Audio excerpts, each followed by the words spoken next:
You know what, हमारी life में एक ऐसी चीज है जिसको हम चाह कर भी इग्नोर नहीं कर सकते हैं, अवॉइड नहीं कर सकते हैं। वैसे तो बहुत सारी चीजें हैं, लेकिन मैं बात करने वाला हूं आज इंसानों की। मनुष्य एक सामाजिक प्राणी है, पढ़ा था ना बचपन में, और अभी भी हम देख रहे हैं human is a social animal. And such में इतना एनिमल हो रखा है कि हमारी जिंदगी नरक कर रखी है इसने, कुछ टाइप के लोगों ने। सो आज इस एपिसोड में हम जानेंगे कि किस किस तरह के लोग होते हैं जिनसे हमें बचना चाहिए, किस किस तरह के लोग होते हैं जिनको हमें आइडेंटिफाई करना चाहिए कि ये हमारे लायक नहीं है, हमारे लिए खतरा बन सकते हैं, और उनसे हमें कैसे दूर रहना चाहिए। नमस्कार, शो चल रहा है God is not fair question mark यानी कि GNF क्वेश्चन मार्क, और आप सुन रहे हैं मुझे यानी कि विवेक शर्मा सोशल एंटरप्रेन्योर को on your popular podcast platform. Kabira, इस दुनिया में भांति भांति के लोग, सो भांति भांति के वो कौन से लोग होते हैं जिनसे हमें सतर्क रहना चाहिए, सावधान रहना चाहिए। दोस्तों, आप कभी भी नोटिस करेंगे कि हमारी लाइफ में जो खुशियां या गम लाने का जो रीजन होते हैं ना, ज्यादातर लोग होते हैं। आपको तब उतनी तकलीफ नहीं होती है जब आपकी गर्लफ्रेंड या आपका बॉयफ्रेंड जो है आपको छोड़कर चला जाए। उससे ज्यादा तकलीफ होती है तब जब लोग आपको इस चीज का रियलाइजेशन कराते हैं, हो छोड़ दिया तुमको, तुम्हारा ब्रेकअप हो गया। ये एक बहुत छोटा सा पहलू है, बहुत छोटा सा पहलू। हालांकि ये बड़ा गंभीर मुद्दा है, बट इसमें भी जो है लोगों का बड़ा कॉन्ट्रीब्यूशन होता है। अच्छा, जो लोग छोड़कर जाते हैं, दिल तोड़ कर जाते हैं, वो भी तो लोग ही हैं, है ना। तो कहीं ना कहीं हमारी हर गतिविधि को, हमारे जीवन के हर एंगल को लोग हमारे आसपास के प्रभावित करते हैं। और अगर हमारे आसपास के लोग हमें इतना प्रभावित करते हैं तो क्यों ना हम उनको चूज करें, rather than being with them we choose कि हमारे साथ कौन रहेगा। Right, make sense. सो आज मैं आपको 6 ऐसे तरह के लोगों के बारे में बताने वाला हूं जो सच में आपके लिए, आपकी सेहत के लिए, आपके फाइनेंसिस के लिए, आपकी जिंदगी के लिए बड़े टॉक्सिक हो सकते हैं। सबसे पहले आती है एक कैटेगरी, इसको बोलते हैं एंटाइटल्ड पीपल।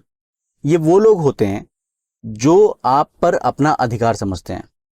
मजे की बात यह है कि ये जो अधिकार होता है ना, ये वन वे होता है, ये टू वे नहीं होता है। मतलब आज अगर मैं आप पे अपना अधिकार समझता हूं तो आपको भी तो मुझ पे अधिकार समझने का हक है भाई। अगर आप पे अपना अधिकार समझता हूं तो आपका भी तो अधिकार है ना मुझ पे अपना हक समझने की। लेकिन इनके साथ ऐसा नहीं होता है। They are usually very demanding kind of people, बिना डिजर्व करे। फॉर एग्जाम्पल, आपका कोई ना कोई एक ऐसा दोस्त होगा जो आएगा, अरे यार ये बता, ये जरा मेरे लिए ये कर देना, मेरा जरा होमवर्क कर देना। बचपन में मिलते हैं ना बहुत सारे लोग ऐसे हमारे, जब हम ग्रो अप हो जाते हैं तो भी लोग बोलते हैं कि ये बड़े हक के साथ कि यार जरा मेरा ये काम कर दिया, यार जरा तू उधर जा रहा है ये काम कर। और आप देखेंगे अक्सर जो है ना, इस तरह के जो लोग होते हैं ना, ये सिर्फ काम ही बताते रहते हैं दूसरे को। इनसे अगर काम करने के लिए एक बार कह दो ना तो इनकी नानी आ जाती है। इनको आपके लिए कुछ नहीं करना है, लेकिन इनको जो है आपसे सब कुछ करवाना है। जब तक आप इनकी बातें मानते रहो, जब तक आप इनके एजेंडा में फिट होते रहो, तब तक सब कुछ ठीक है। जहां आपने इनसे अपनी कोई बात कह दी या आप उनकी किसी बात से अग्री नहीं हुए, फिर देखिए कैसा धमाका होता है। अच्छा, तो ऐसे लोगों को पहचाना कैसे जाए? देखिए, कई बार होता है ना रिलेशन में ऐसे लोग होते हैं भाई सिंपल सी चीज है भाई। अगर आप पेरेंट हैं तो आपका अपने बच्चे पर अधिकार है to an extent till some age. Same way आपके बच्चे का भी आप पे अधिकार है। तो वो जो है म्यूचुअल चीज है, वहां पे जो है ना ये एंटाइटलमेंट वाली चीज फिट नहीं होती है। लेकिन वही बच्चा अगर 25 साल का, 30 साल का, 42 साल का हो जाए, उसके बाद फिर वो बोले कि मुझे ये चाहिए, मुझे वो चाहिए, वो खुद नहीं कर रहा है, तो ये कहीं ना कहीं गड़बड़ है। राइट। सो ऐसे लोगों को पहचानने का एक सिंपल सा तरीका होता है, और वो तरीका ये है कि उनका जो बिहेवियर होता है ना, जब आपसे वो कोई बात बोलें और आप मना कर दें, फिर उसके बाद उनका बिहेवियर नोटिस करिए। अगर वो बिहेवियर कंटिन्यूअसली ऐसा ही है, मतलब आप उनकी बात मान रहे हैं तो ठीक है, आप उनकी बात नहीं मान रहे तो खराब है। या उनका बिहेवियर ऑब्जर्व कीजिए कि जब दूसरे लोगों को उन्होंने कोई काम कहा हो, उन्होंने ना करा हो, या उनका कोई फ्रेंड जो है उनको सपोर्ट करता था, बड़ी होता था, आज हो गया गड़बड़ी, तो ऐसे टाइम पे उनका जो है बिहेवियर नोटिस करिए। अगर आपको लग रहा है कि ये कंसिस्टेंट है तो वो व्यक्ति आपके लिए सही नहीं है। दूसरे टाइप के लोग होते हैं नार्सिसिस्ट। ये वो लोग होते हैं जो बहुत ऑब्सेस्ड होते हैं अपने बारे में, बहुत ऑब्सेस्ड होते हैं।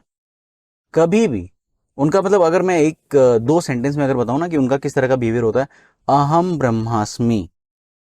मैंने जो बोल दिया वो बोल दिया, मैं कभी गलत हो ही नहीं सकता, मैं तो कभी गलत हो ही नहीं सकती।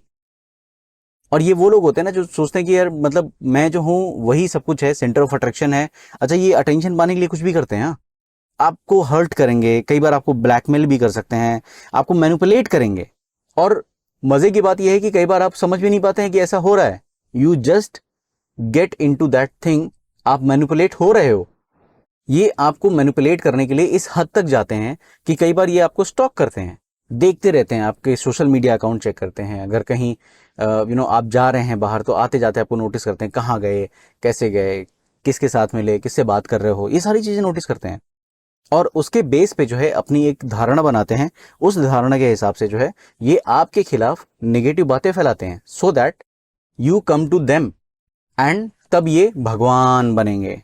ऐसे होते हैं नार्सिसिस्ट लोग। तीसरी जो प्रजाति है ऐसे लोगों की जिनसे आपको दूर रहना है, वो है विक्टिम माइंडसेट पीपल। ऐसे लोग जो होते हैं ना, अक्सर जो है भरे होते हैं, मतलब किससे, कंप्लेन से।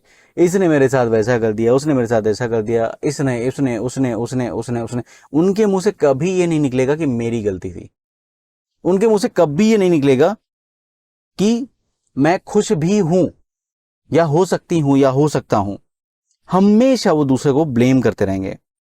और ऐसे लोग ज्यादातर अटेंशन सीकर होते हैं। देखिए, ये जो दूसरों को ब्लेम करना, मतलब अपने आप को ना ऐसा जताते हैं कि मैं तो रास्ते का पत्थर हूं, जो आता है मुझे ठोकर मार के चला जाता है। मैंने किसी का कुछ नहीं बिगाड़ा, लेकिन लोगों ने मुझे यूज किया, लोगों ने मुझे ऐसा किया, लोगों ने मुझे वैसा किया। इस तरह के लोग होते हैं और अटेंशन पाने के लिए कुछ भी करने के लिए तैयार होते हैं। ऐसे लोग ना कभी कोई रिस्पॉन्सिबिलिटी नहीं लेते हैं। जहां नेगेटिव चीजें होंगी ना, उस चीज के लिए वो एकदम यस करेंगे, या करेंगे, वो करेंगे, चल मेरे साथ, मैं इसकी बैंड बजा दूंगा, चल ये कर देंगे, वो कर देंगे। लेकिन खुद जब उनके ऊपर रिस्पॉन्सिबिलिटी तुम करो जरा, तो वो कभी आगे नहीं आएंगे। वो हमेशा आपके कंधे पे चढ़कर जो है दूसरों से अपना काम करवाते हैं।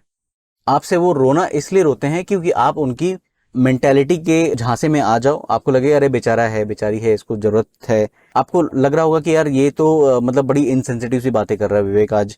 ऐसा नहीं है कि मतलब किसी को कोई हो सकता है कि सच में तकलीफ में हो। अगर कोई सच में तकलीफ में ना, दो तीन चीजें जो है वो ध्यान में रखिए। पहली चीज, भाई किसी के घर में कुछ भी हो सकता है, मतलब किसी के घर में कोई व्यक्ति चला गया, किसी के घर में कोई बीमारी है, लड़ाई झगड़े हैं, बहुत सारी चीजें होती है, राइट। उसकी वजह से भी लोगों को ऐसी फीलिंग आती है और वो अपने दोस्तों से बोलते हैं। लेकिन जब आप उनसे पूछेंगे ना 3 सवाल, क्या 3 सवाल, कि तुम्हारी क्या गलती थी, या इसमें कोई तुम्हारी गलती थी। दूसरा सवाल, तुमने उस प्रॉब्लम को सॉल्व करने के लिए क्या किया। तीसरा सवाल, कि तुमने किसी और को हर्ट किया है कभी, या तुम्हारी वजह से कभी और कोई तकलीफ में है। ये 3 सवाल जब आप करते हैं ना, तो उसके आंसर से आपको पता चल जाता है कि बंदा झूठ बोल रहा है कि सच बोल रहा है। वो हमेशा जो है किसी दूसरे को रिस्पॉन्सिबल ठहराते हैं, कभी खुद रिस्पॉन्सिबिलिटी नहीं लेते हैं। Be careful about such people. Next जो टाइप ऑफ पीपल है वो है गैस लाइटर्स। पता है गैस लाइटर्स क्या होता है? ये वो लोग होते हैं जो हमेशा आपको मिसलीड करते हैं। ये आपका भला कभी चाहते ही नहीं है। ये आपको अपने सर्कल में चाहते हैं, but only to be used. मजे का सब्जेक्ट होते हो आप इनके सर्कल में। मान लीजिए कि किसी पार्टी में जाना है, तो ये बंदा जो है आपको बोलेगा कि 9 बजे आने का, और खुद जो है 8 बजे पहुंच जाएगा। जब आप 9 बजे जाओगे और इससे बोलोगे कि यार तुमने तो बोला था कि 9 बजे आने का, तुम 8 बजे कैसे आ गए? 8 बजे का टाइम तो तुम मुझे 8 बजे बताना चाहिए था। ये बंदा क्या बोलेगा, नहीं नहीं, मैंने तो 8 बजे बोला था, तुम्हारी गलती है, तुमने नहीं सुना होगा। और उल्टा किसी और चीज को लेकर, वहां पे बात इस चीज की नहीं होगी, लेकिन किसी और इंसिडेंट्स को लेकर या किसी और चीज को लेकर आपको वापस ये जो है गलती आपकी ठहरा देंगे। ये मेक श्योर करेंगे कि आप गिल्टी फील करो, आप एम्बैरेस हो, और आप शर्मिंदा हो किसी ना किसी हरकत से। एंड ये अपनी तरफ से पूरी कोशिश करते हैं ये साबित करने के लिए कि आप इनकेपेबल हो। भले ही मन वो आपको फॉलो करते हो, आपसे चीजें सीखते हो, लेकिन आपके मुंह पे आपको ऐसा बिहेव कराएंगे कि तुम्हारी तो कोई औकात ही नहीं, तुम्हारी तो कोई वैल्यू ही नहीं है। लेकिन हकीकत ये होती है कि इनकी कोई औकात नहीं होती है। 5वें जो टाइप के लोग होते हैं वो होते हैं लव बॉम्बर्स। ये ना बॉम्ब गिराते रहते हैं, एटॉमिक बॉम्ब। कौन से? प्यार वाले। हाय रे मेरा बच्चा, हाय रे मेरा बेटा, अजानू, सोना, बाबू, XYZ, वॉट एवर। एंड ये जो लव होता है ना इनका, ये ना हमेशा कंडीशनल लव होता है। जब आप अपने स्पाउस से, गर्लफ्रेंड से या किसी और से प्रेम करते हो, सच में प्रेम करते हो, वहां ना एक्सपेक्टेशन नहीं होती है। लेकिन इन लोगों के प्यार में हमेशा एक्सपेक्टेशन होती है। बाबू भैया करके ना ये सिर्फ और सिर्फ अपना काम साधना चाहते हैं आपसे, और कुछ नहीं। आपकी असल मायनों में ना इनकी लाइफ में कोई वैल्यू नहीं होती है। ये सिर्फ आपसे प्यार से बात करते हैं क्योंकि अपना काम निकलवा सकें। और जिस दिन आपने इनका कोई काम ना किया, फिर देखिए बवाल। इतनी गंध मचाएंगे ना, इतनी टॉक्सिसिटी फैलाते हैं कि आप उम्मीद भी नहीं कर सकते हो।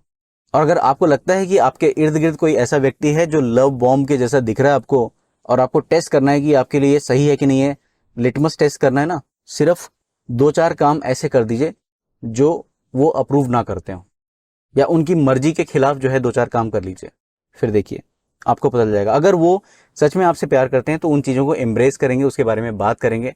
लेकिन अगर वो लव बॉम्बर्स हैं ये वाले, तो वो आपको आपकी औकात दिखाने की पूरी कोशिश करेंगे। How dare you kind of.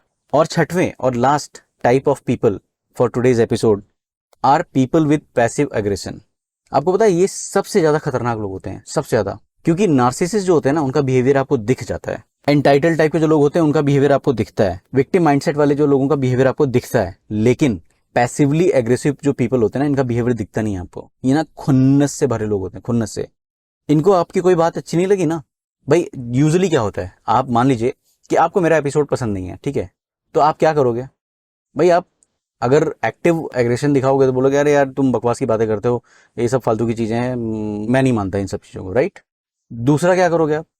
दूसरा आप थोड़ा शायद प्यार से बोलोगे, यार मुझे लगता है कि if you do this so ये अच्छा हो सकता है, इससे शायद और लोगों को फायदा हो सकता है। लेकिन अगर आप पैसिव एग्रेशन वाले लोग हैं तो आप क्या करोगे? आप मुझसे कुछ नहीं कहोगे, मेरे बारे में सबसे कहोगे, मेरे पीठ पीछे।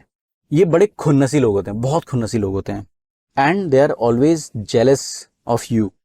हर वो पूरी कोशिश करते हैं कि आपको तकलीफ दें, लेकिन कभी खुद सामने नहीं आते हैं। वो हमेशा कोई ना कोई कंधा ढूंढते रहते हैं जिससे वो आपको शिकार बना सकें। और मजे की बात यह है कि उस कंधे को ना कभी एहसास ही नहीं होता है कि वो कंधा है। सो मुद्दे की बात यह है कि भाई पता कैसे करें? तो there is something called aura. और आप जब ऐसे लोगों के संपर्क में आते हो ना, जब कोई व्यक्ति जो है, आप कोई चीज कर रहे हो, कोई भी काम कर रहे हो, आपको समझ में आ जाता है यार। कोई कितना भी झूठ बोले ना, अपना ऑरा नहीं छुपा सकता। अपना चेहरा लोग मेकअप करके छुपा सकते हैं, ऑरा नहीं छुपा सकते हैं। आप उनके पास बैठोगे ना तो आपकी हार्ट बीट जो है बढ़ने लगेगी, आपको लगेगा कि यार निकल जाते हैं यहाँ से। मतलब वो जो वाइब्रेशंस होते हैं ना, इतनी गंदी होती है, you would not even tolerate that for a minute. So दोस्तों, सावधानी में ही बचाव है। और जब हमें रहना लोगों के साथ ही है तो हम ऐसे लोगों के साथ रहते हैं ना जो हमारे लिए हितकारी हों। एंड फाइंड आउट, मतलब बहुत सारे लोग हैं यार, हम क्या होता है ना कि कंफर्ट जोन में रहते हैं हमेशा। लोग इतने सालों सालों तक किसी एब्यूजिव रिलेशनशिप में क्यों रहते हैं? Just because of their comfort. ये जो बातें बताते हैं ना कि मैं फलाने के लिए नहीं करती हूँ, उसके लिए नहीं करता हूँ, नहीं तो मैं ये कर दूँ, नहीं तो कुछ नहीं, ऐसा कुछ नहीं है। They are people with lack of clarity and lack of confidence. और उनका जो कॉन्फिडेंस और क्लैरिटी होती है ना, ये सामने वाले जो लोग होते हैं ना, सो कॉल्ड उनके आसपास के अशुभ चिंतक लोग जो होते हैं ना, ये उनको मैनिपुलेट करते रहते हैं कि उनके हौसले को तोड़कर रखो, उनकी क्लैरिटी जो है हमेशा ओपेक रखो, उनका कॉन्फिडेंस हमेशा तोड़ते रहो, सो दैट वो मार खाने के बाद भी ना हमारे साथ ही बने रहेंगे और हमारी सेवा करते रहेंगे। जागो भैया जागो, आइडेंटिफाई। एंड हाँ, कभी ऐसी कोई क्लैरिटी नहीं आती ना किसी चीज पे, तो हमेशा उसके बारे में बात करने का यार। कोई भी चीज जो आपको परेशान कर रही है ना, तो उससे दूर मत भागो, उससे बात करो यार, लड़ो, उससे फेस करो। आपको एक बार प्रॉब्लम होगी, 2 बार प्रॉब्लम होगी, 4 बार प्रॉब्लम होगी, आप 5वीं बार ना सही हो जाओगे। You will feel better. और अगर कोई परेशानी है, कोई चिंता जो है दिल में है, कुछ कहना है, बताना है, जताना है, सुनाना है, तो बिल्कुल करिए। ढूंढिए, आपके आसपास कोई ना कोई ऐसा व्यक्ति मिल जाएगा। अगर कोई नहीं मिलता है तो आप मुझे भी कनेक्ट कर सकते हैं, जैसा कि मैं करीब करीब 3.5-4 साल से लोगों की हेल्प करता आया हूँ, निस्वार्थ। और वो इसलिए क्योंकि I have gone through a big journey of depression, suicidal tendencies along with my wife. And I know कि कितना महत्वपूर्ण है किसी का सही मार्गदर्शन होना, या किसी से निस्वार्थ भाव से बिना जजमेंटल हुए किसी के हमारी बात का सुन लेना। बहुत फर्क पड़ता है। इसलिए अगर आपको लगता है कि I can be of any help to you, just write to me. Vivek Sharma social entrepreneur, ऐसा आप ढूंढ सकते हैं गूगल में। बहुत सारे तरीके मिल जाएंगे मुझे कनेक्ट करने के लिए। आप अगर मुझे ईमेल करना चाहते हैं तो vivek.sharma964@yahoo.com, ये मेरा पता है। और अगर आपको मुझे व्हाट्सएप करना है तो नंबर लिख लीजिए 9819888048। मैं फिर मिलूंगा आपसे। टिल देन अपना बहुत ध्यान रखिए, बात कीजिए, खुश रहिए। जय हिंद।